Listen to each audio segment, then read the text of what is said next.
Hello বন্ধুরা, সুন্দরী হেসেলে আপনাদের সকলকে স্বাগত। আজ আমি আপনাদের সাথে শেয়ার করব আম পান্না রেসিপি। এই গরমের দিনগুলোতে যদি ঠান্ডা ঠান্ডা এক গ্লাস আম পান্নার শরবত খাওয়া যায় তাহলে ভীষণই ভালো লাগে।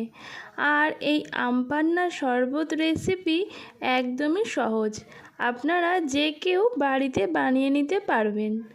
তাহলে চলুন দেখে নেওয়া যাক আমি কিভাবে আম পান্নার শরবত আজ বানাই। আম পান্না শরবত বানানোর জন্য সবার প্রথমে আমি এখানে আমাদের গাছের আম 3টে আমকে পরিষ্কার করে ধুয়ে নিয়েছি। এরপর আমগুলোকে সেদ্ধ করার জন্য আমি একটা প্রেসার কুকার নিয়েছি। গ্যাসের ফ্লেমটা আমি অন করে দিয়ে এর মধ্যে পরিমাণ মতো কিছুটা জল দিয়ে দিলাম। এরপর প্রেসার কুকারের মধ্যে আমি 3টে আমকেই দিয়ে দিচ্ছি। এরপর আমি প্রেসার কুকারের ঢাকনাটা ভালো মতো বন্ধ করে নেব। আর আমগুলো সেদ্ধ হতে আমার এখানে মোট 2টো সিটি দরকার। 2টো সিটি পড়ে গেলেই আমি গ্যাসের ফ্লেমটা আমি অফ করে দিয়েছি।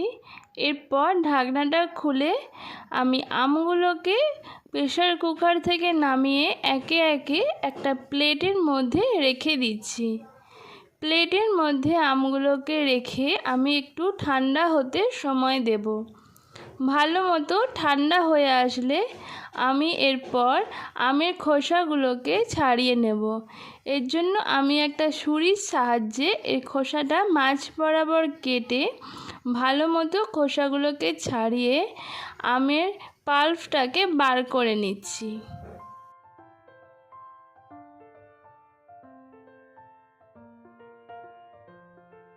দেখুন আমার কিন্তু আমের পাল্প একদমই বার করা কমপ্লিট হয়ে গেছে। এরপর আমি এই আমের পাল্পটাকে নিয়ে প্লেট থেকে তুলে একটা মিক্সার গ্রাইন্ডার জারের মধ্যে সবটা দিয়ে দিচ্ছি।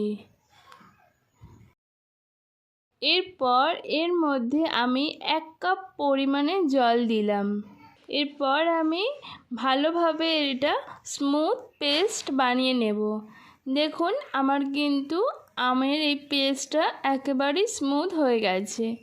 এরপর আমি এটা নামিয়ে একটি মিক্সিং বোলের মধ্যে ঢেলে নিচ্ছি। গ্রাইন্ডার জারের মধ্যে অনেকটা পরিমাণে আমের বাটা লেগে আছে, তার মধ্যে আমি কিছুটা জল দিয়ে ভালোভাবে সেটাকে ধুয়ে আবারও আমি ওই মিক্সিং বোলের মধ্যে অ্যাড করে দিলাম। এরপর আমি এখানে আরও 2 গ্লাস মতো জল অ্যাড করেছি। এরপর এর মধ্যে দিচ্ছি বড় টেবিল চামচে 2 চামচ পরিমাণে চিনি। আপনারা স্বাদ অনুযায়ী লবণ দেবেন। আমি এখানে হাফ চা চামচ পরিমাণে বিট লবণ দিয়েছি। এরপর আমি এর মধ্যে অ্যাড করছি জলজিরে। আমি এখানে মোট 3 প্যাকেট জলজিরা দিয়েছি। আপনারা যতটা ঝাল বা মশলা খেতে চান ঠিক সেই বুঝেই কিন্তু জলজিরাটা দেবেন। আমার কিন্তু এর মধ্যে জলজিরা দেওয়া কমপ্লিট হয়ে গেছে।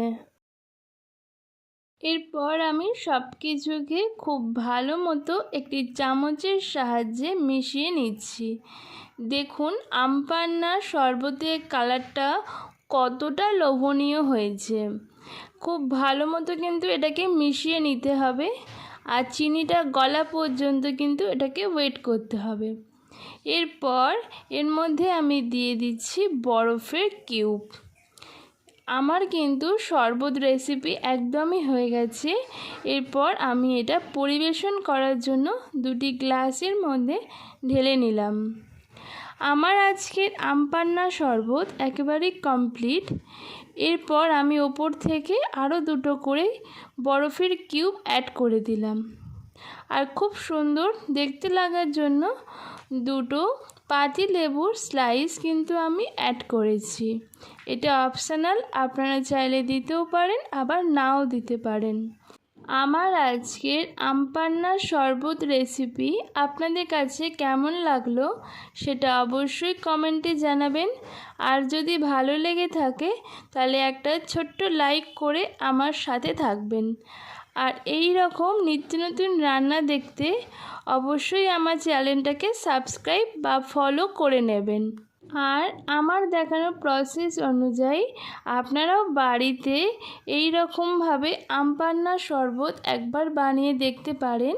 বাচ্চা থেকে বড় সকলেরই ভালো লাগবে। তাহলে চলি, আজকের মতোই ধন্যবাদ। দেখা হচ্ছে পরবর্তী ভিডিওতে।